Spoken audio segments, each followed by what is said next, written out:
All right, so let's get started. This is Sawyer Property Management's Property Investment Essentials series. This is part 3 in our 4-part series for this year. Thank you for coming. Today, we're talking about rental property insurance, probably the thing that we get asked about the most, and maybe the one part of investment real estate that people have the most questions about.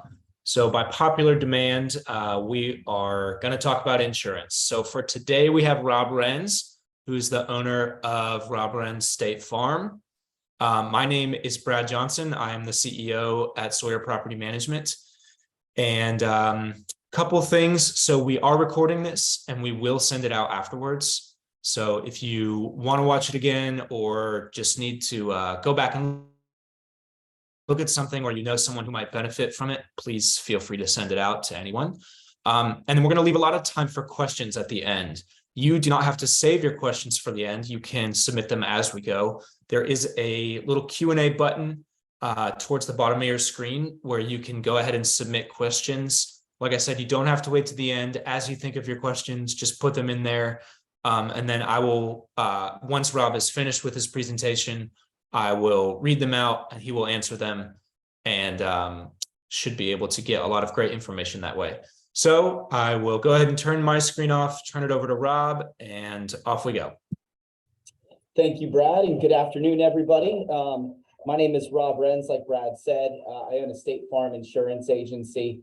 Today I'm really just going to give you probably about 20 minutes about just factual information regarding rental dwelling property insurance. Now, I will put a disclaimer or a caveat or an asterisk, whatever it might be here at the very beginning, and that is I'm a State Farm agent. What that means is that I only place insurance for State Farm. Unlike a brokerage that might have access to 30 or 40 different carriers, I only write for State Farm and the North Carolina Joint Underwriters Association and the National Flood Insurance Program. So what I'm going to be talking about, the policies and the features within the policies, I tried to keep it as general as I possibly could, but some of it will be very specific to the State Farm rental dwelling policy property form, excuse me. So that doesn't mean, though, that I can't answer general questions regarding how you should insure your property,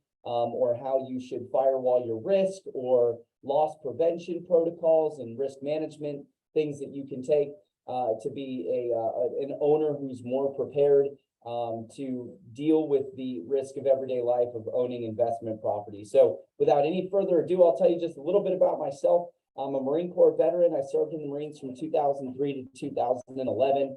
Now, I got my bachelor's degree from a school called Kennesaw State University in Metro Atlanta. I majored in business and communications.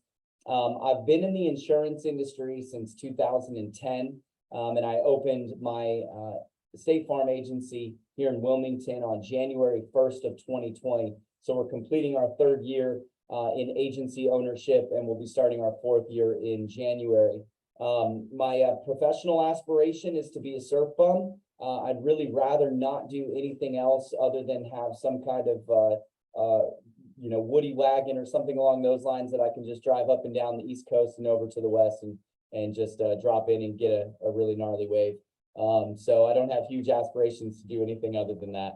I have a beautiful wife and 2 lovely daughters. My wife is a nurse practitioner here in town, and then my daughters attend Wilmington Christian Academy. And we just love being in Wilmington. We love serving this community. I'm excited to be able to talk to you guys today about a very important subject when it comes to being a real estate investor, and that is, how do you protect yourself against what could go wrong? And that's really what insurance is. It's the transfer of risk from yourself to a pool of people who are all paying a small amount of money so that a few people will receive a large sum of money from an insurance company, whether that's through property damage or a liability suit, whatever that might be. That's the concept of insurance. It's just a transfer of risk from you as an individual over to a company like State Farm, for example, that has $120 billion in reserves to pay claims should we have another catastrophic event like Hurricane Florence. just to keep it very localized here. And I'm probably going to make a safe assumption that many of you that are on the call might have rental properties outside of the Wilmington area, maybe even outside of North Carolina. So I am happy to answer some questions there. I am licensed in multiple states, but we'll try to keep it as hyper local as I possibly can. So there's 4 major coverages in a rental dwelling policy, and each of them are important. And all of them are designed to work together, because very rarely do you just have a claim for one thing. So these policies are called package policies, and they're built with major coverages and then some minor coverages, just additional things like debris cleanup and fire department service charge. We'll get into some of those smaller items, but I really just wanted to start by focusing on the 4 major coverages. And then again, if Charlotte or Caitlin, if y'all are paying attention to the chat or the Q&A, if one of y'all could just jump in and let me know when a question comes up, so I can field it in real time. So these 4 major coverages in these policy types. Number 1, they're going to insure the dwelling. So that's the actual building itself. Now, those do have coverages for other structures. Typically, it might be a detached garage, or a swimming pool, or a fence, or a shed, or an outdoor antenna. Anything that isn't considered a part of the dwelling or the living structure would be considered other structures. And there is insurance coverage for that in the rental dwelling policy form. The second is personal property. Now, there's for real estate investors, personal property, the coverage amount might vary. You might be somebody who has $1,000 worth of cleaning equipment that you keep in your short-term rental, or you might have, $10,000 worth of landscape equipment and cleaning equipment at a long-term. And then some of you might fully furnish some of your properties, like at an Airbnb or something like that. So the personal property coverage, it's not limited. It is limited in that there's only a certain percentage built into the policy. So just to use like round numbers, in the North Carolina rental dwelling policy, if you have 100,000 in dwelling coverage, you're going to have 10% of coverage of personal property. So a minimum of 10,000. But for a fully furnished home, that might be insufficient.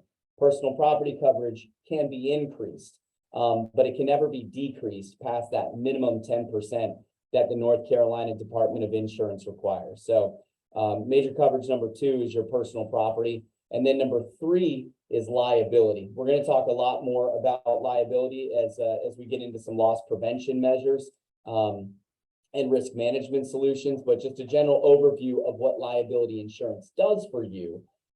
This covers your legal liability for bodily injury, personal injury, or property damage from covered claims arising from the ownership, use, or maintenance of the insured premises.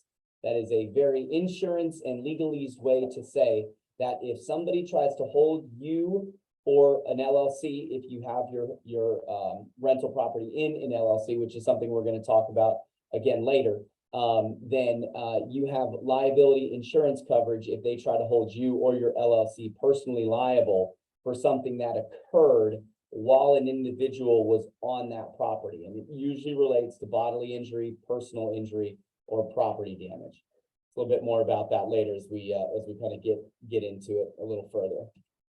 Now, the 4th major coverage, and this is one that I don't see on every policy that we quote against, and I think it's an extremely important coverage to have, is loss of rents.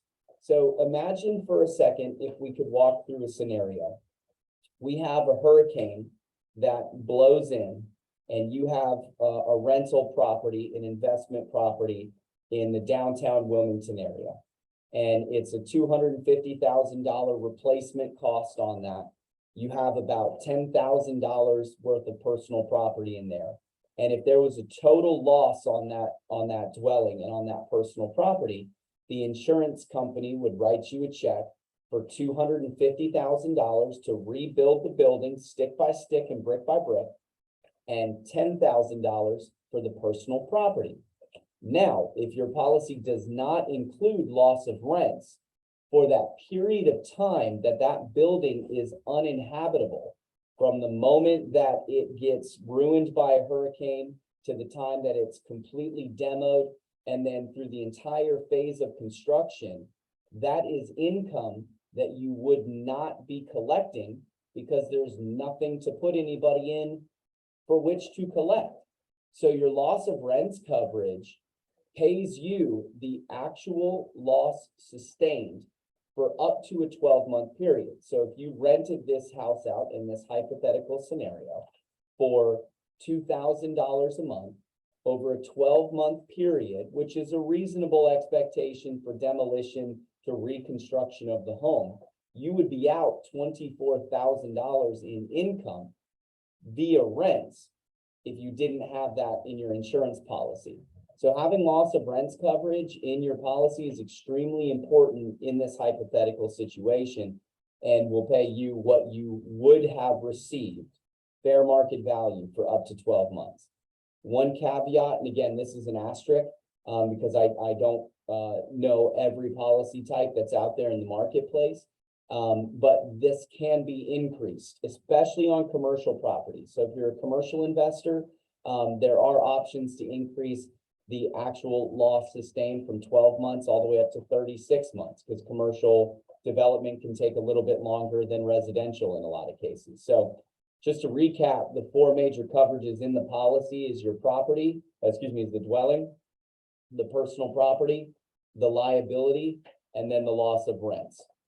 It's not always in every single insurance policy. So not all insurance is created equal. So if you're thinking to yourself, all right, I probably want to take a look and make sure I at least have the four major coverages in there, take a look at it, look for coverage A, coverage C, which is, coverage A, which is your dwelling, coverage B, which is your personal property, coverage C, which is your loss of rents, and then coverage L, which is your liability. If you see A, B, C, and L on your declaration page, then you've got coverage for the dwelling, the personal property, the liability, and the loss of rents. So those are your four majors. Anecdotally, I'll share what some of those additional coverages can be or are. Typically, we might see medical payments, which pays for necessary medical expenses incurred if somebody is accidentally injured while on the premises of the rental property. Now, this does have exclusions. Typically, the tenant is excluded from it. Medical payments are usually more reserved for guests. So I can give a real world scenario that happened for one of my insureds. They were having some friends over for a dinner party, and they had a corgi, small little corgi dog that got underneath the feet of one of their guests. The guest tripped over the dog, and they broke their arm at their shoulder, and it was about a couple $1,000, $2,000 or $3,000 in medical expenses. They didn't take an ambulance ride; they just drove to the hospital. And so the medical payments in that person's rental dwelling policy, we have the limit of liability at $5,000. That medical payment coverage paid for absolutely everything for that person who was their guest who injured their property or injured their arm because they tripped over the dog. Now, medical payments is considered no fault insurance. It's paid, it's not subject to a deductible, and it's really good for just those minor occurrences that happen every single day. When we have guests over, sometimes people just get hurt. And so having that medical payments coverage in there can be a very useful thing, and it's extremely inexpensive. Some of the other additional coverages you might find in a rental dwelling policy would be debris removal. So hurricane situation, stuff gets blown all over the yard, tree limbs come down, shrubs and bushes come down, shingles are all over the place, debris removals in there. You do have coverage for outdoor trees, shrubs, and other plants. Many of you invest an awful lot into the curb appeal of your rentals. And so if you had a loss on that, if you had like a really nice Japanese maple or some great foundation plants, those can be really expensive to replace. So your rental policy would include those too as well. You've got a reward for arson in there up to $1,000. And then inflation coverage. Another very important thing to check to see if you have inflation coverage in your policy. And the way that this works is that every year, your insurance carrier, so I'll speak to State Farm. So every year I have a renewal with somebody. State Farm makes an assessment of increasing the dwelling coverage by 3 to 5%, dependent on market conditions. So right now, when we're in an 8, even 9% inflationary environment, and that's just the value of the dollar, I'm seeing that dwelling coverages are increasing by no less than 5%, almost across the board. So when somebody renews, if they have a $100,000 policy, automatically that dwelling coverage is going to go up to $105,000, and that is simply to offset the seemingly never-ending increase in the cost of construction, in the cost of skilled labor. And so these are little triggers in your policy where it's just going to go up and up and up over time, but you're not paying an additional premium for it. All right. So everybody wants to, every time I take a phone call from somebody, people want to do the what if game. And I'm glad to play the what if game. If you know, in the next 10 minutes when I finish talking, when we open it up for questions, if you want to ask me, hey, what if this situation happens? Would I be covered for that? Ultimately, I'm going to say, I don't know. We got to talk to a claims representative from that. But I will give you a few things that are covered in rental dwelling policies. And again, this is very general stuff. This isn't extremely specific to any one insurance carrier. But typically what we see that's covered as named perils are about 16 different perils that are named in the rental dwelling policy. You've got fire, lightning, explosion, a power surge, riot or civil commotion, a sudden eruption of pipes due to freezing, smoke, theft, vandalism, collapse caused by the weight of snow, ice, or sleet, sudden tearing or cracking to the building or the systems, an accidental discharge or overflow of water. I'll put a little star in that. We'll come back to that later. Damage caused by aircraft or vehicles, with one exception. It cannot be your aircraft or cannot be your vehicle. It has to be somebody else's plane or somebody else's car. Falling objects, and then wind and hail. I'll spend a quick second around wind and hail because we are in a hurricane-prone environment. Just try to give you quick education on the differences of a wind and hail or a named storm deductible, because in this region, almost universally, it's very rare that you would see a rental dwelling policy that did not have a separate deductible for wind. Now, there are differences to it. So if you're looking at your policy and you go down to that line item that shows, you've got a $1,500 all perils deductible, which covers everything that's named in the policy with the exception of a wind event. And then the next one down, you might see wind and hail, and then you'll probably see a 2% or a 5%, or if you don't mind holding a little bit more risk, you could go as high as a 10% deductible on that. A wind and hail deductible is very different than a named storm deductible. So it's an important thing for you to know. And if you bought a policy and your agent or your broker didn't explain it to you, shame on them. So the difference is a wind and hail deductible is any wind event, whether that be a tornado, a nor'easter, a strong gale, a tropical storm, or a hurricane. If it is a wind storm, then you are going to pay your wind and hail deductible if there is damage that occurs to one of your properties.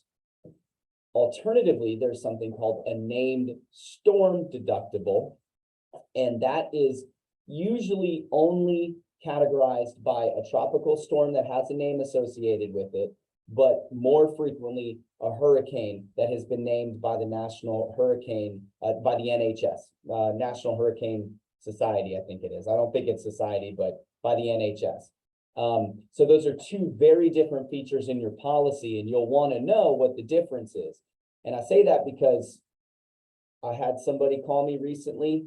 They lost a few shingles on their house during the hurricane, and Hurricane Ian, this past one that just came through. And it wasn't an expensive claim at all whatsoever. And I advised them not to file a claim. because it was, we do named storm deductibles here, they would have had to come out of pocket 2% just to replace a few shingles. Whereas if it was a wind and hail, they wouldn't have been able to file that claim at all whatsoever, just because of the nature of it being a named storm versus a wind and hail deductible. So it's an important distinction to make, and it's smart that you understand the difference between the two.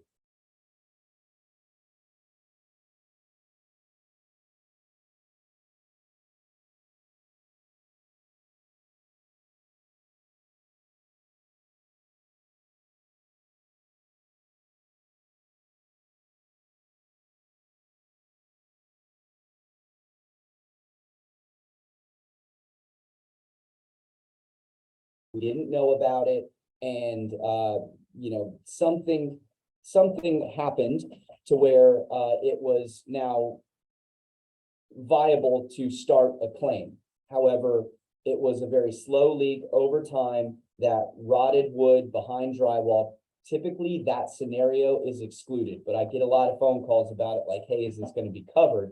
And the question I usually ask is, hey, was this water sudden, and was it a sudden eruption of pipes, or does it look like it was a slow leak over time? If it's a slow leak over time, it's usually not covered and excluded from the policy.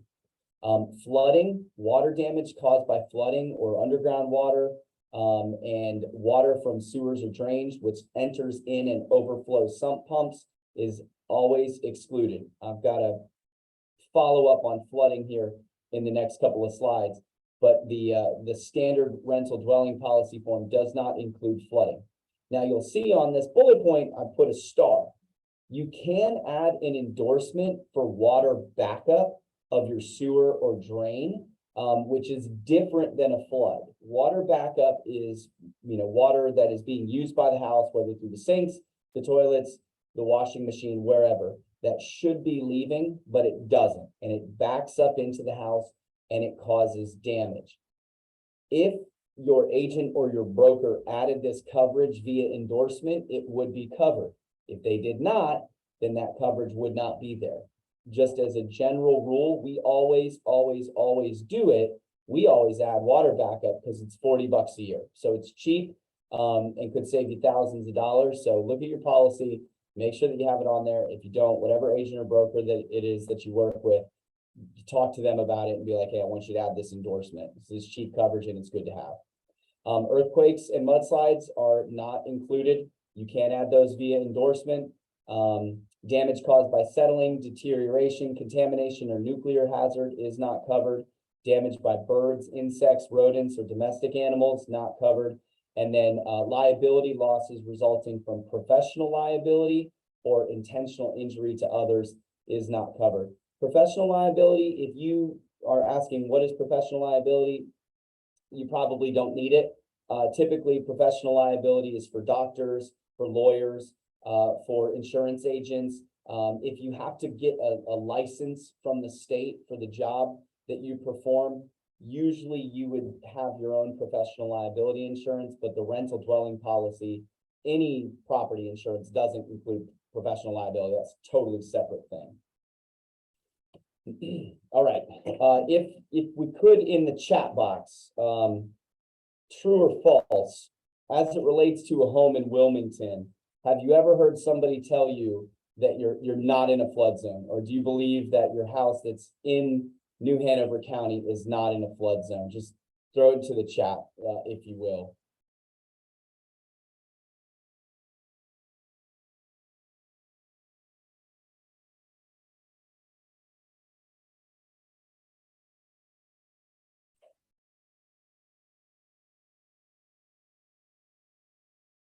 Cool. Seeing a couple of trues, getting off false.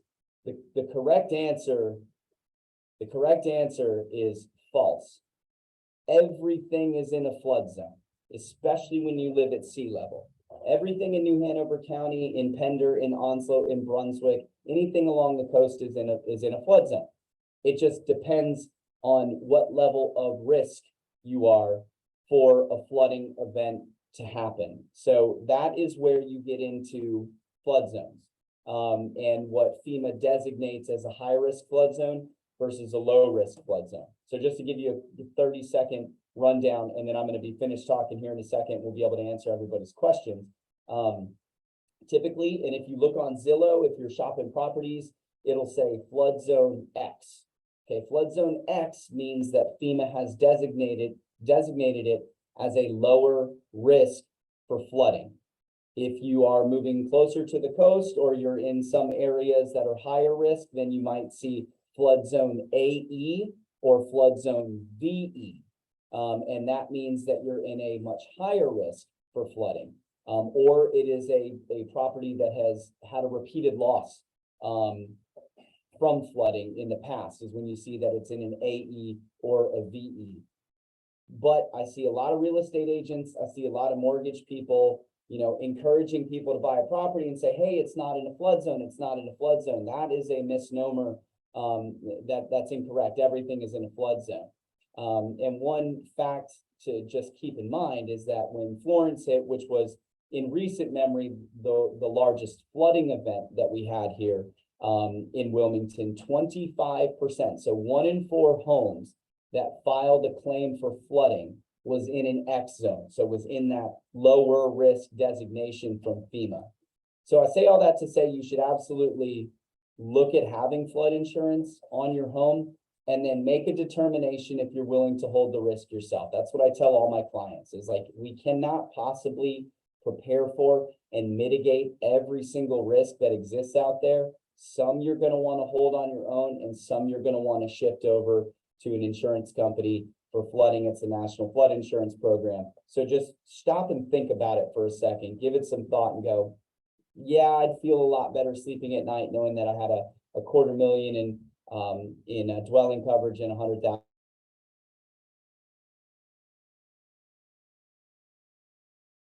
particular property that you hold. All right, I'm going to give you 3 topics to consider when it comes to loss prevention and risk management, and then I will be done and will allow you to answer or ask any questions that you would like to. Number 1 is, I believe that it is a smart practice, a smart risk management practice, to incorporate each individual property like its own business. Typically, this is done through an LLC. I am not a tax professional, nor am I a business attorney, so I will not talk about the tax benefits, but what I can talk about is the diversification of your risk. So my name is Rob Rens. I have a homeowners insurance policy that's in my name. We used to have investment properties. We sold all those when we came here to open the business. But when we did own those properties, initially they were just in my name.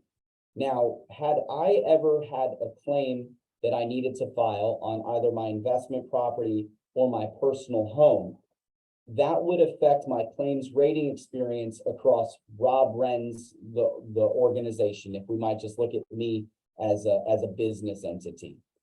If you have individual LLCs for individual properties with individual insurance, then you can mitigate the amount of claims rating that would go from property to property, because insurance policies follow the entity. They only follow the LLC when we're talking about how business insurance is. So I think it's a smart practice to incorporate your homes and to just have an LLC per location. There are some tax benefits to it. Talk to your CPA, talk to your tax professional about that, and they can tell you that. And then also it does give you increased privacy. So if you hire a professional management company and you have an LLC, you don't ever have to interact with the tenants yourself, and they might not ever need to know who it is that you are. So if privacy is important to you, then that's another benefit to having a legal structure in place when it comes to being a real estate investor. Number 2 is to transfer your risk with insurance. Now, I recommend that every single real estate investor have 3 different types of policies. 2 of them you own, 1 of them you do not. First and foremost, I believe that you should have a rental dwelling policy that has all of those coverages in it that we just discussed, on the building, on your personal property, on your liability, and on your loss of rents, plus all the other stuff that comes along with it.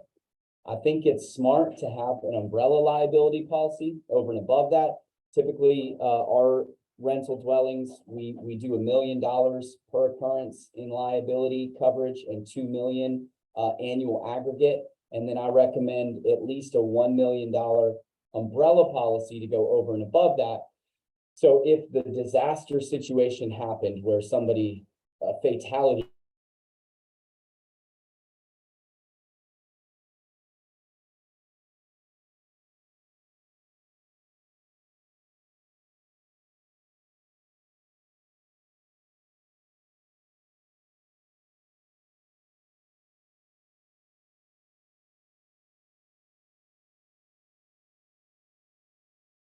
a renter's policy themselves, and to name you as an additional insured. That way, if something happens with one of their guests on the property, the first insurance that's going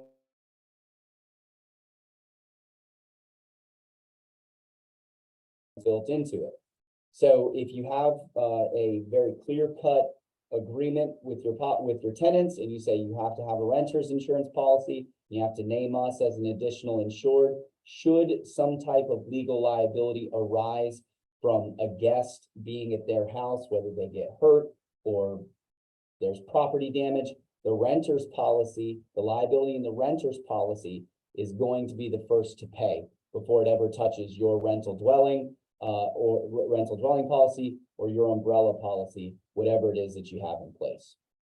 And then the last is some property management best practices. Now, you all have fantastic partners with your property managers, and I'm sure they do 6 out of 6 of these things. I just want to reiterate it from a risk manager's perspective and an insurance agent's perspective that you should have a lease agreement with every single person that you lease a property to. You should screen them very, very, very thoroughly. You should personally, if you can, regularly inspect your properties, whether that be quarterly or semi-annually, and have ongoing maintenance on the systems, whether that be you sign up with a HVAC company that regularly replaces the filters or does maintenance on the HVAC systems, inspects plumbing, inspects electrical, inspects all that stuff. A little bit of money spent on maintenance will save you a lot of money on repairs or potential claims down the road. Always use licensed and insured contractors and document and handle all of your tenant complaints.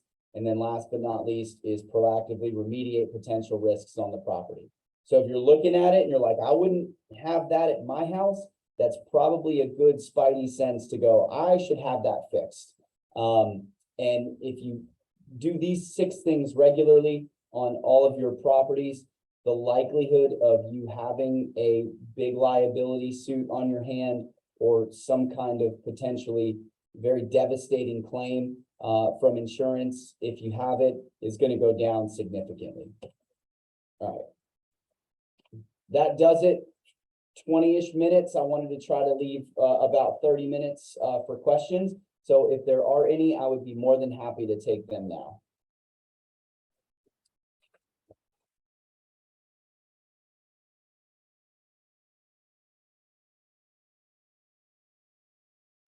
All right. Thank you so much, Rob.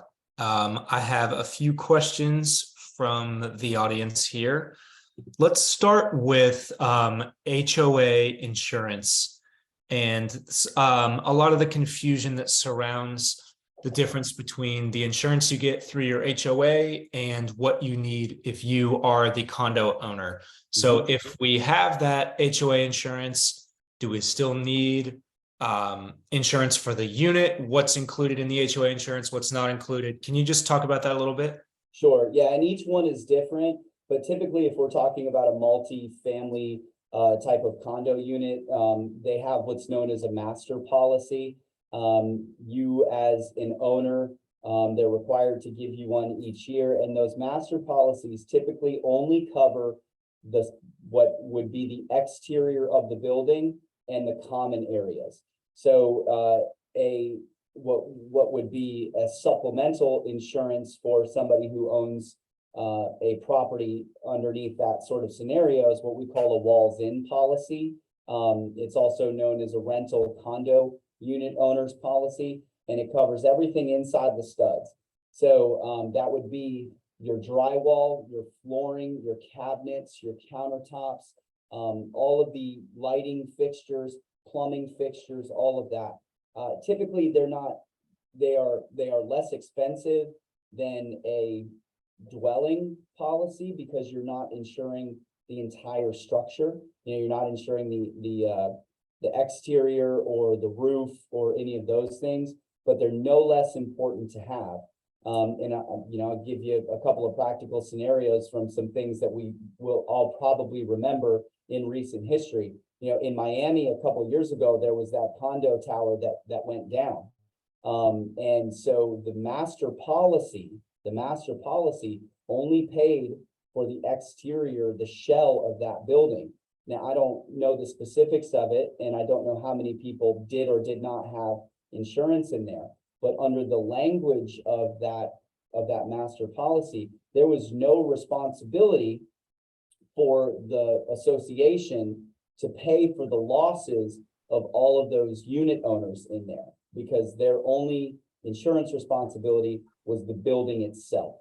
Now that's an extreme example, and I use it because we can all remember it and relate to it, but it's no less important that if you have something in a condo unit, that you do have a policy that's going to cover the walls in, because fires happen. We had one, I can't remember the name of the complex here. It was in the last year and a half, where there was a significant fire somewhere in downtown Wilmington. It damaged 4 units. It started in one person's unit and then spread across a couple of different units without a policy. You know, somebody else's accident is going to become your emergency. So it is important to marry up what the master policy gives you and then have and supplement what it does not with a private insurance policy. Okay. Yeah, that makes sense. Okay, so still need insurance for content, still need it for liability for sure. Let's talk just for a minute about liability insurance. How much liability insurance, and I know it kind of depends, but if you could give a little bit of guidelines on liability limits for single family rentals and condo rentals for that matter. Can you talk about some of the different common limits and why you might choose one over the other? Sure. Yeah, the standard in the North Carolina policy form is $300,000 for a rental dwelling. If you're a fan of Dave Ramsey says buy as much liability insurance as you can because it's cheap. So pretty much as a standard practice for us, we like to go with $1 million just because, and I think Charlotte, I saw in the chat, you said I froze out when I was talking about fatalities on properties. The statistic I was sharing was that if a fatality occurs on somebody's property, and usually it's in an auto accident, but the averages are in the US, it costs $1.2 million to settle a homicide caused by negligence. And negligence is a very broad term. Again, I'm not an attorney, but I'll use the word that my industry uses. So to have just $1 million in the base policy is a little bit insufficient to me because I'm an insurance agent and I play the averages. We prepare for what could go wrong, and then we aim to miss small. So it's very difficult for me to say just as a general rule how much liability insurance somebody should have, because each of us are going to be different. And an important thing to know about liability, your legal liability in the state of North Carolina, is that there's kind of a 3-step process that if like Brad, you were legally liable for something that happened to me. The way that it works here in North Carolina is, number one, cash assets is the first thing. If you don't have insurance, if you don't have enough insurance to pay for it, anything over and above in the settlement, cash assets is number one. After that's been exhausted, it's garnishment of wages. And then the third way that these are settled in the courts is there's a judgment against your real property. So that could be your house or that could be rental. So you get to keep it, you get to stay in it, but all the equity gets transferred over to me. That's not an appealing situation to me. So when it comes to liability, I feel really good about having 5 million on myself. I'm a small business owner. I've got billboards. If there was ever, something that happened and somebody recognized me, just because I have a couple of radio ads, people probably think I just make money hand and fist. Not the case. Like most of us, we're out here working, trying to get it done.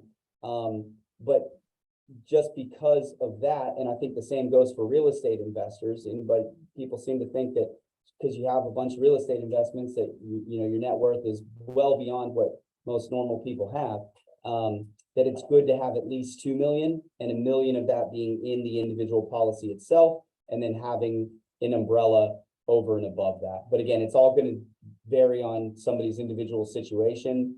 2 is kind of like the entry point for me, where I like to be, and I like to have most of my clients at. Yeah, that's good advice. That is what we recommend for our clients. We recommend they have at least $1 million. I mean, just the attorney's fees in some of these claims can really, really rack up, and that's not even including the settlement. So there's a lot of confusion around that, but hopefully that clears it up a little bit. Another question that we got is the mortgage companies require insurance. They require that you have a bunch of different types of insurance. But I've seen a lot of folks after the insurance, after they've paid off the mortgage, they no longer have insurance because they want to save a little money. Tell everyone why that's a very bad idea. I believe it's a short-sighted idea. And it's because you don't have 24/7 visibility about what's happening at your property. And because they are income generating, it is an asset. I believe that it is just a whole lot smarter as a general practice to transfer all of that risk over to some organization that has billions of dollars that can pay for it. In the scenario that I outlined a little bit earlier, where if there was a total loss on a property, you might just look at it as like, okay, the house is paid for, cool, I can rebuild it. I'll pay cash to rebuild it. And that's totally plausible scenario. But you consider you're out $250,000 to rebuild it. Then you're out however many thousands of dollars in personal property that you have in it. And then you add in all of the loss of income that you would not be getting because you no longer have a building there. That could add up to 300, 400, $500,000, depending on how much it's going to cost to rebuild the home. And typically, our most of my rental dwelling policies are in the $1,000 to $2,000 a year range, with wind and hail included, and with higher limits of liability for liability insurance, $1 million or more. If you own the property on average for 20 years, you're talking about, let me do the math on that real quick because I'm really bad at it. You're talking about $40,000 that you paid in insurance. If you never file a claim on it, cost of doing business. But if you do have that one claim, it'll be aggravating, but it won't necessarily be devastating. And that's where I think having insurance, whether the property is completely owned outright or it's still mortgaged, is it's peace of mind. That's what insurance exists to provide people, is peace of mind. And because you're not there every single day, you just don't know what your tenants are doing. You might have the best tenants in the whole entire world, but again, I live in the areas of what if. And so for me, $1,500 a year to potentially not lose $500,000 or more is like a bill I'm willing to pay. Yeah, definitely. Okay, tenants. So do tenants need to have insurance? And if they do have insurance, what does that mean for the owner? Does that allow the owner to not have insurance, to have less insurance? how do tenant and owner insurances interact? Yeah, it's a great question. I do believe that every tenant should have an insurance policy. And I don't believe that you should, as an owner, should have a requirement as to how much. A typical renter's policy in the state of North Carolina for $25,000 in personal property and $1 million worth of liability coverage is going to run somebody about $300 a year. I would require a tenant to have it, and I would require them to add me as an additional insured on it. Because if my tenant had a guest and that guest and my tenant got into some kind of altercation, or something occurred to where there was bodily injury, personal injury, or property damage from the guest of the tenant, I wouldn't want them trying to hold me liable for it. And there's a very good possibility that they would, just because I own the property. However, if the tenant has their own renter's policy and their own liability insurance, then you could still get named in said suit, but because the renter, the tenant, is the one who's there each and every day, that insurance policy is going to cover that liability. It's really more about liability than it is property damage or personal property loss or anything like that, because their stuff is their stuff. You're not responsible for that. You're not insuring their stuff. They're not insuring against your stuff. It's really more for the liability suits of it. So every apartment complex in town that I know of requires all of their renters to have renters insurance and to name them as an additional insured on the liability portion of it. It's good enough for them. I think it's good enough for everybody else. And I would make it a requirement. Just again, it firewalls you, protects your risk, and they have insurance to pay for things that might arise from living there every single day, as opposed to it being something that you have to deal with. Yeah, good answer. Okay, awesome. Those are all the questions that I have right now. So I will go ahead and wrap it up for us. Thank you everyone for coming. Thank you, Rob, so much for presenting. I hope this was helpful for everyone. Like I said, we will post it. We will send it out. And yeah, thanks, Rob. Appreciate it. Yeah, you got it. Anytime. If anybody wants to ask me any questions offline, my contact information is there. Shoot me an email, give me a call. I'd be more than happy just to chat through some scenarios and stuff with them. Perfect. Thank you. Thanks, everyone. Is